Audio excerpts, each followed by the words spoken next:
So with that, I am really excited to introduce this next panel. This is going to be a good one. So I'm going to start here at my immediate right and introduce our panel. We have Mayor Steve Ponto, the mayor of the city of Brookfield, our host here today. Mayor Ponto was elected in 2010, and before that served on the Common Council of the city of Brookfield, so very happy to have you here. We have President Cavalier Johnson, the City of Milwaukee Common Council President, first elected to the Milwaukee Common Council in 2016, elected President of the Common Council in 2020, and maybe in 2021 or 2022 another position. I'll just leave it. I'll just leave it at that. I really appreciate you being here, Chevy. Shawn Reilly, the mayor of the city of Waukesha, elected in 2014. Thank you, Mayor, for being here. Steve Olson, the mayor of the city of Franklin, first elected as mayor in 2013, but a city of Franklin resident since 1988. And before he served as mayor, he was on the Common Council of the city of Franklin as well. So really outstanding local elected leaders here. Our moderator is a very familiar face for many of us in the room, Kathy Eli, the former mayor of the city of Wauwatosa, one of the founders of the Regional Transit Leadership Council, and the vice chair of our board of directors. So thank you, Kathy, for moderating today. I'm going to step off the stage and leave it over to our panel. Thank you. Thank you, Dave. We have about 35 minutes, and the questions that Dave and I came up with for this excellent group of local leaders is pretty intense, so I'm going to go right to it. And I'm going to try, oh shoot, I left my phone over there. I'm going to try and keep track of time. Dave, can you give me signals like 10 minutes or so every 10 minutes? Good. Because we want to respect all of your time this morning, and just thank you so much for being here. I've been involved, as Dave said, for a long, long time, and I'm a strong proponent of thinking regionally for southeastern Wisconsin. I was the mayor of Wauwatosa. I love Wauwatosa. I've been there a long time, but I know if all of our communities are not strong, then none of us are going to really fulfill our potential. So I'm glad to see you all here. So let's start with, I know we sent you questions, so hopefully you thought about these. Our first question is, what do you hear from business leaders about our region's transportation system, or lack, or gaps? And are they giving you any suggestions or needs? So who would like to start? Well, I'll take a shot at that. Oops. Our region's transportation system has obviously been heavily dependent on privately owned automobiles for a long time. And I'm very concerned about the fact that Blue Mound Road, as it runs through Brookfield, as I think not only Brookfield's Main Street, but really the main street for Waukesha County, and there are a lot of entry-level positions there in restaurants, retail, hotels a little way off Blue Mound Road. And these positions, just cannot be filled by just Brookfield people. We need to have people coming in from the city of Waukesha, people coming in from Milwaukee County. And a lot of them for entry-level positions do not have their own automobile or a reliable automobile. And they need to rely on some form of public transportation. And right now, I know that public transportation takes a long time. And I think that one of the reasons I got involved in the RTLC was I was very excited by the notion of bus rapid transit. And I'm delighted to see it going from the medical college down to downtown and back. And my interest is in having it extended along Blue Mound Road as it runs through Brookfield into the city of Waukesha. Glad to see so my concern with business leaders is I think that a lot of businesses are having a hard time getting the employees that they need, and we need to have them coming from a greater area than just the city of Brookfield. And for a lot of those people, we need to have good bus transit. Anyone else want to add to that? Well, the city of Franklin is the home of the largest business park in Milwaukee County, and it is not served by transit. So we hear constantly about how do we get transit to and availability of more employees to our business park. So fortunately, though, Mr. Winter is working with us on at least the problem, and President Johnson's been a strong supporter of ours too. But we hear constantly about where do we get employees and how do we get them here? And that problem is going to be exacerbated by another 650 new jobs that's going to be announced in, I would say, a month or so. So BRT on the purple line is going to be important. We have to diminish that 127 minutes to get from Glendale to Franklin, and then the last mile. So we're pleased to work on the last mile project. It's a big problem that we got to start thinking out of the box to solve. I'm a strong proponent of something other than the big 40-passenger buses, because it just doesn't meet the financials. And so we need to keep moving on some out-of-the-box thinking, and our business people really need some help. And are you hearing that the business people, in addition to Mr. Winter, are ready to step up and help promote this to some decision makers, that we need to change the culture and accept more multimodal? Absolutely. We have a Franklin Business Park Consortium who regularly invite Tom and his staff and the county staff to their meetings to discuss the issue, and they're coming up with cash to help with the last mile study, and they're ready to participate in whatever the solution is to the problem. That's fantastic. President Johnson. Thank you. Thank you. Make sure the mic is on. Can everybody hear me? Yep. Okay, great. First of all, let me just say that I am so pleased and honored to join each of you on stage here. I've had the opportunity in the course of my time in elective office to work with all of you in some respects over the years, and I have tremendous respect for all of you. And this right here is regionalism, talking about a specific issue that affects all of us, no matter if you're in the city or if you're in the suburbs. And I'm glad that the order happened the way that it did, right, with Mayor Ponto and Mayor Olson, because in my conversations with both of these mayors, both of these gentlemen over the years, I oftentimes, we talk about regionalism and transit, I quote the two of you. I give that same example that Mayor Olson just talked about with the business park in Franklin, and I talked about what Mayor Ponto just mentioned with the growth of Blue Mountain Road and the need to get people, in both cases, from the city of Milwaukee out to these job locations in suburban communities. But we can't do that if we don't have a viable, fully funded, and far-reaching public system of transportation, because the people who work in those jobs, as mentioned, they are not, they're car dependent currently, but they have difficulty sometimes with maintaining a car or getting rides to jobs that are far out. But those are exactly the types of people that the businesses in those areas need in order to fill the jobs. So this is absolutely great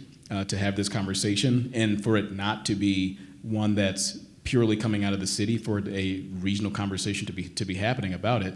I worked in workforce development before getting elected myself, and I can tell you from when I started in workforce development, even to this day, the problem persists. The problem has been the same for all this time, is that there's a chasm between the people who live in, say, Central City, Milwaukee, and areas in the suburban communities that have access to family support and jobs, and our failure to have been able to link the two.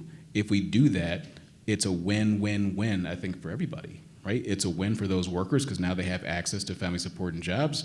It's a win for those businesses because they have a larger talent pool to fill the jobs that they have. And then it's a win for society overall because it presents an opportunity for people to have some stability in their lives and safety, and that goes, leaps and bounds beyond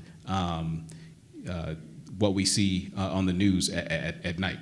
When people have that sort of access, they don't commit crimes. They don't go out and do bad things. They're not susceptible to those things when they have that sort of access. So, increasing transit is more than just putting, wheels on the road. It's about stabilizing the safety for our entire region. Thank you. I had jotted a note when we were listening to the other speakers that continuing the theme of optimism, the optimism I have for our panel discussion here is we are all on stage together and we are talking collectively about how to solve these problems. So from my experience over the last 15 years, we've made leaps and bounds ahead of where we were with this conversation 15 years ago. So I always want to bring that up because sometimes we can get caught up in the quagmire and the weight of how do we solve these problems. So it's great to see you all here. Mayor Reilly, do you have? Sure, I'll put in my 2 cents. So what I'm hearing from our manufacturers is that they're always need more workers. The transportation is one, transportation gaps are just one facet of what their problems are, though. Obviously, it's demographics. A lot of our manufacturers are pretty much located down in our central area. And transportation isn't their worst problem. It's really that most of their workers are in their 50s, maybe even older than that, and they're not getting the new workers in. Better transportation would help tremendously, but where I am seeing a real big problem with transportation, and Mayor Ponto and I have talked about this many times, is our retail, our restaurants, and getting people that can move, come into Waukesha is necessary. And I also am in favor of linking into bus rapid transit, and we have a very robust transit system in downtown Waukesha, which really serves as a good base for that, to go from one spot to the other. From our transit center in downtown Waukesha, obviously we can go out to the rest of the city of Waukesha. I see it as, we have a study going right now with Sewer Pack. Waukesha County's involved in that, and both Mayor Ponto and I are awaiting the results. I can't remember, I think it's about 2 or 3 months away maybe. Mm-hmm. So we want to have a more robust transit system and linking Milwaukee to Waukesha. I think we're very lucky to have Waukesha have such a strong transit system because that does give us 2 points to work towards and between, and it crosses the county borders. One of the biggest challenges I've always seen in this regional thinking is it's like we pit county against county and municipality against municipality, and those are silos we really need to be breaking down in southeastern Wisconsin.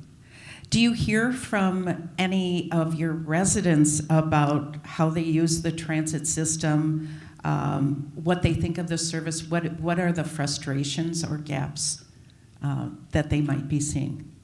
I'll start just because I was elected in 2014, and at that point we had we lost some of our routes. I heard from hundreds of people about how much it affected their lives. For us, it was necessary to reduce some of our routes, but I can tell you that there's many people that really depend upon bus service in order to get to their jobs or to get to what a lot of them may have some special needs to get to their places where they receive help and stuff like that, to get to the hospital, to get to their doctor's office and all that. So that was when I heard the most, was right when I was elected. If everything stays the same, I don't hear as much. That's what really happens. You know, I think there are a number of gaps that need to be addressed. First of all, the frequency of bus transportation. Secondly, there are the obvious last mile gaps from where the bus ends and how far that is from your place of employment. The time of the last bus becomes a factor. I know that people who are working in the restaurants on the west end of Blue Mound Road have a hard time getting to Brookfield Square right now by 11 o'clock when I believe the last bus leaves. And there's also the gap in time. The time that it takes to drive in a car versus the time that it takes to drive in a bus or ride in a bus. And I think one of the attractions of something like bus rapid transit is it really seeks to make bus transportation as fast as automobile transportation. And that's, I think, is very important to the success of mass transit. Thank you. And I remember when we were discussing BRT years ago, coming out to Blue Mound, you talking about the fact that I believe the bus, it ends somewhere in this area right here.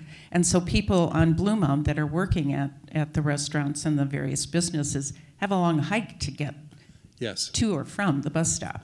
Yeah. Right now, the Waukesha system and the Milwaukee system meet up at Brookfield Square right by the Firestone dealership. But that's where people are trying to get to at night. Yeah, and that's a strange path at night. You know, it's nice to have eyes on the area. You know, if you're walking through a neighborhood and people are out and about, it's one thing, but walking through deserted parking lots is a problem. Let's see. You know, and we, ever since I've been involved with this, I can't understand or fully grasp why this concept is such a divisive issue in Wisconsin. And I've watched over time other communities around the country.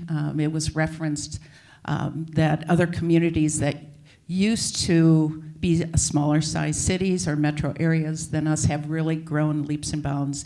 And part of the issue that they embraced was connectivity through multimodal transportation. Why do you think it's such an issue here in Wisconsin? Why is it so divisive? Anybody want to, or should I go on to the next question? No, I'll jump in. Okay. We're not old enough to remember the interurban line that basically connected Milwaukee to all big parts of Waukesha County and also many other places. And what our viewpoint is as southeastern Wisconsin people is that it would be a big change, and we've already kind of hit on it before. Big changes are frowned upon. I'm going to tell you the nostalgia is a bad way to make public policy, but there's a lot of reaction to making big changes, and doing something different in regards to transportation would be a big change. It's also urban versus suburban, and it's political too. Yeah, I totally agree. I'll be a little more blunt. I think that a large part of the problem that we've had here is that this expanding transit hits at the intersection of politics, yes, and it's very divisive in Wisconsin, especially in southeastern Wisconsin, where you've got a very blue city and surrounded, although the trends are changing somewhat, but historically really conservative suburban areas. So it's at the intersection of both politics and race, right? That's just the fact of the matter. And in order for us to get over that, we have to say it. We have to address it. I mean, look, we all just saw the census, right? And it showed that not just in southeastern Wisconsin, but in Wisconsin, the state, and the country as a whole, the United States, our community is becoming more diverse. It just is. There are more people of color who are living in our cities. There are more people of color who are living in our suburbs. There are more people of color who live in our state. There are more people of color who live in the United States. And if we're going to have a true regional powerhouse that collaborates together, we've got to get over this stigma of people who don't look like us living and working and traversing through neighborhoods where, you know, some folks have left the city too. Like, in order for us to make sure that we're answering this question about regionalism and fixing the issue about jobs, which also leads again into neighborhood stability and education, then we desperately have got to get over the concerns that we have about somebody just because they have a different skin tone than us. Thank you. There's a falsehood that runs through communities, suburban communities, that a bus brings crime, and it's a true falsehood because it's the nature of where buses end up that is the nature of crime. Ends up at a retail spot. Retail spot, easy crime. But I'm here to tell you, and I tell my constituents, if you're going to rob Walmart, you're not going to jump on the purple line and take an hour and 20 minutes to get back home. It's just not going to happen. But that's a light way of saying it's going to take some leadership to get past that. It's also going to take taking the bus, understanding the purpose of the public transportation and where it ends up has got to be more clearly defined.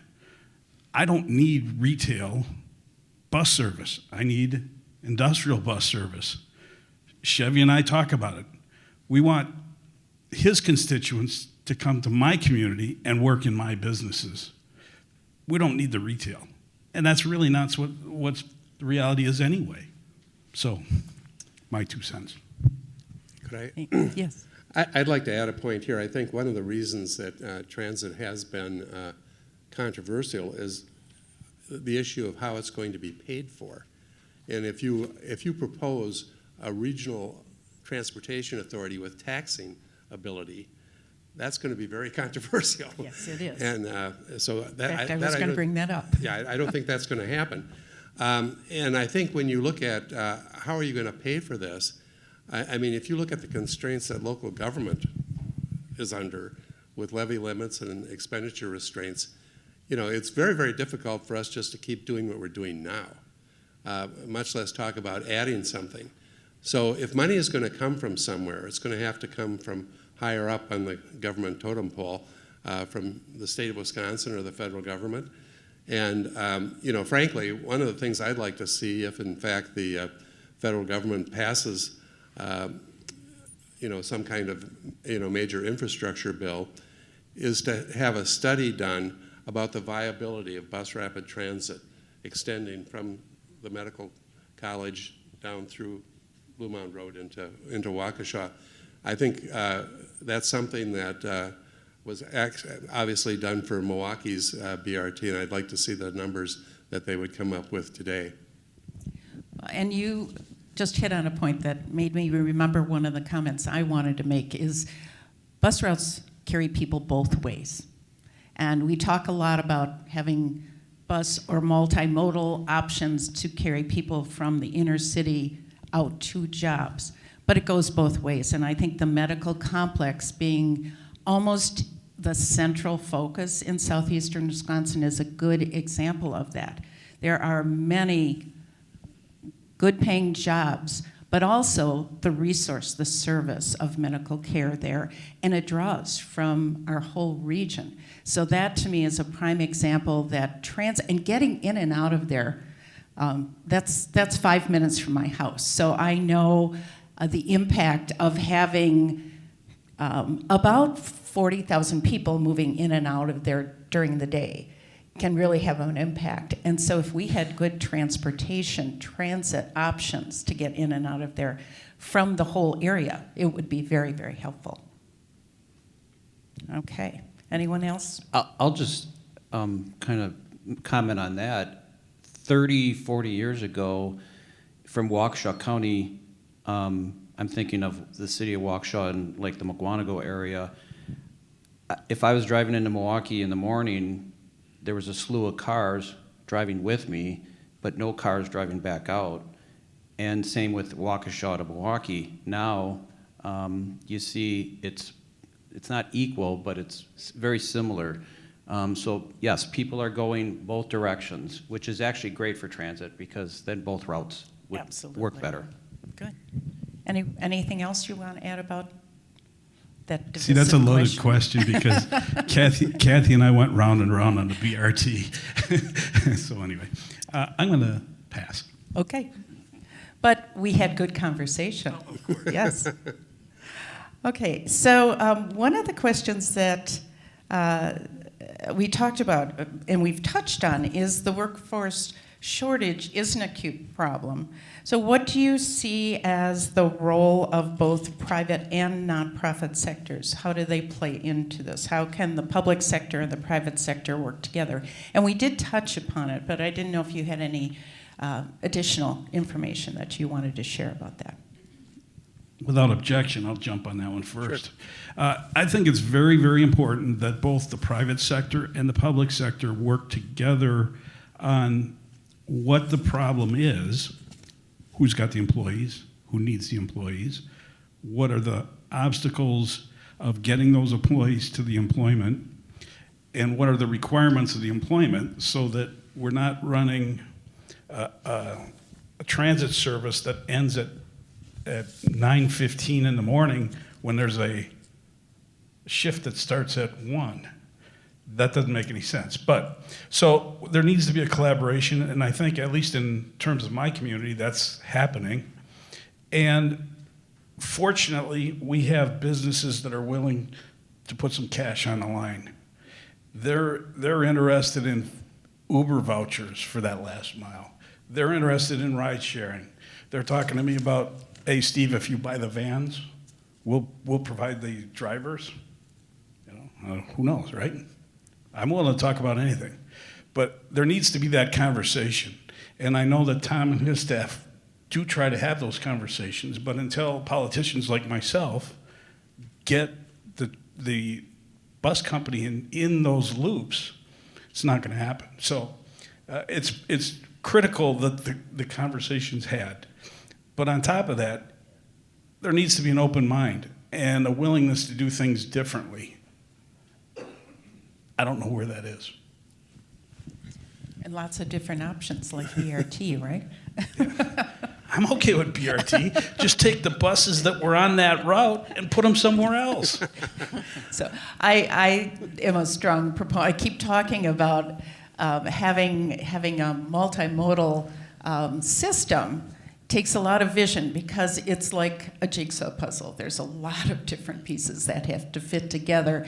And our conversations usually come down to the silo of one type or the other. So all of us in this room can, when we're discussing a particular project, can also put it into the context of how it potentially can fit into this bigger system. Before we do that, I promised Dave that I'd behave, but Kathy baited me, so that's the way it goes. We used to sit together next to each other at the ICC meetings and bait each other, so it was always good. Mayor Reilly. I'm sorry, Mayor Ponto. I think in terms of allocating responsibilities, that basically that government has to provide the basics of the transit system, but I think where the private sector can come in is in the last mile options, and working creatively, and as the last mile report said, there's no one answer to last mile. It varies a lot. But I think that the private sector has a real incentive to get people from whatever the main line is to their place of employment, and that's where they can really make a contribution. Thank you. President Johnson. Yeah, thank you.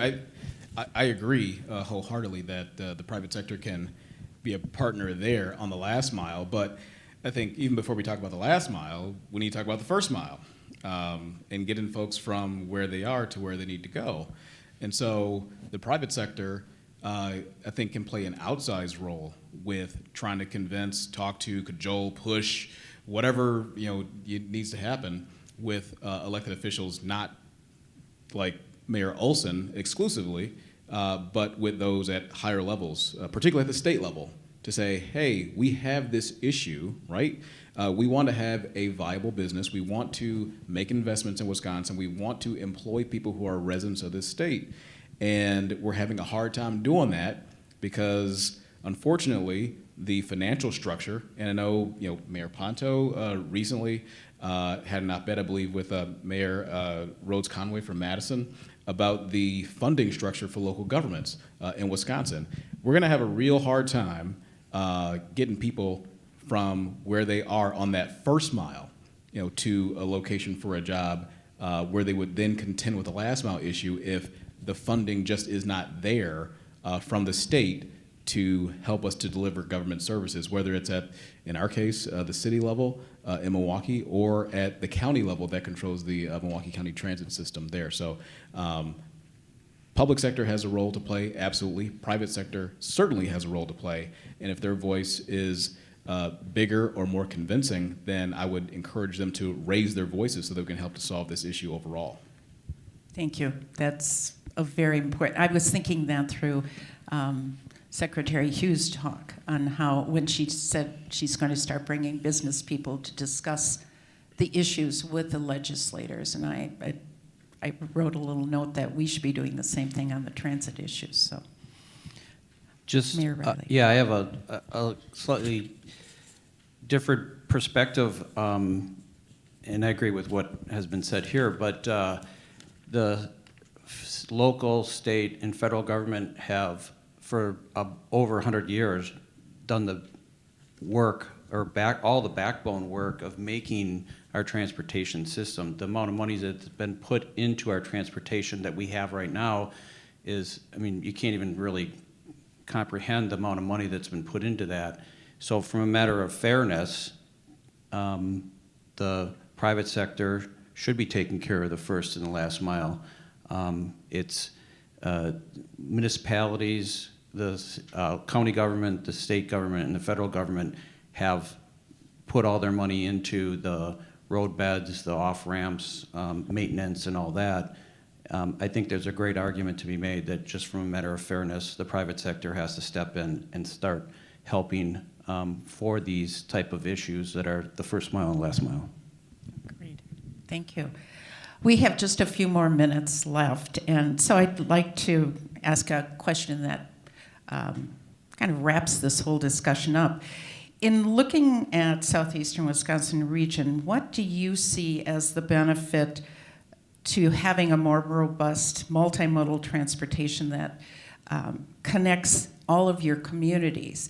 And with your residents or people who might feel discomfort on having connectivity, how would you explain, or what would you explain your perception of the benefits to having more connectivity? I'll go. I lived for a period of time in San Diego and also Portland, Oregon, and it didn't really matter how far I was from the city center. I could always just hop on some type of public transit and get to where I wanted to go, and people could move very freely. As a young guy at that point, I took advantage of that, and it wasn't. I say Portland, and when I say Portland, there was probably 14 different communities that I'm including in Portland. San Diego, while San Diego is enormous, so San Diego is San Diego. I think it's hundreds of probably 300, 400 square miles. So I pretty much stayed in San Diego, but you have all the different neighborhoods in San Diego, and none of them were considered their silo whatsoever. And the reason why for both those places was because of public transit. Our experience in Franklin is going to be inbound and specific to location for a while. So what I would say to my constituents is, we're going to walk before we run, but to grow as a community, we need to be welcoming and accommodate the needs of everyone else and experience what the rest of the world has to offer. And the only way you do that is by bringing in new people. And new people is whatever you define that to be, but you got to do it. And at some point, whoever I would be talking to was a new person to my city. So you're a new person. And we just need to be more open. Thank you. I think first and foremost, the issue is really an economic one, and that is, getting people to jobs. And from that, a lot of other good things flow. But I would argue that if it helps the economy and that it helps the region, and frankly, I strongly believe that we're going to sink or swim as a region. You can't have islands of prosperity and then have great areas of poverty. So I think first and foremost, it'll help us succeed as a region with getting people to jobs. And frankly, I think that as it's used more for jobs and things like that, we'll see reduced problems as a result of it. Thank you. Yeah, and I'll just add that I think about it in terms of a more long-term urbanist point of view of a growing metropolis, not just the city, but regional area that attracts people with a growing population and more jobs and connectivity that Mayor Reilly was talking about, how he experienced in other places, and all that. So that's great. But at the core of it, at the root of it, are these two things of economic opportunity and public safety. When folks have access to opportunity, the stuff that we see on the 10 o'clock news dissipates. I'm not saying it's a panacea, but a lot of that stuff goes away. And you think about Milwaukee, right? And the city of Milwaukee for the past several years has been on the top of the worst lists for African Americans in the United States, right? Worst place to raise a black child, highest discrepancy between black and white home ownership, highest jobless rate for African Americans. One of the zip codes in the United States with the highest percentage of African Americans who are incarcerated, 53206, where I grew up. You name it, right? And Milwaukee's been on top of that list. But when you look not too far in the distance past to Milwaukee, 40 years ago, when there were plentiful opportunities, and it used to be said that in Milwaukee, what you needed to make a good living was a strong back and an alarm clock, right? Because there were access to family support and jobs. If we have a regional system of transportation that connects people with family supporting wages, we can get back, I think, to that level that we were, where Milwaukee once upon a time had the highest quality of life for African Americans in the United States. It was a place where people flocked to, where people wanted to come, right? We've gone a completely 180 degrees from where we were years ago, but we can get back there. But we need to have a 21st century thinking about what our economy looks like, and that's not just an economy that's strictly in the city of Milwaukee, although we should work to make that strong. It's an economy that fosters strong transit connections to job opportunities, family supporting job opportunities that are available outside the city center as well. Anyone else have any last words? Well, I think we're right on time. Good. And thank you all again for being here. This gives me great hope and optimism for the future by having many people in the room, learning more, thinking about how we can function together as a region, in spite of the fact that we don't have regional transit authorities. So we have to be really creative. And I understand what you're saying, Steve, because it's not going to work right now here in Wisconsin. But it is to our detriment not having some vehicle that allows us to do this regional system. So we all have to be putting on our thinking caps to figure out how we can work together to overcome this and be creative in finding our regionalism feat. So thank you very much, everyone. I really appreciate it. Thank you.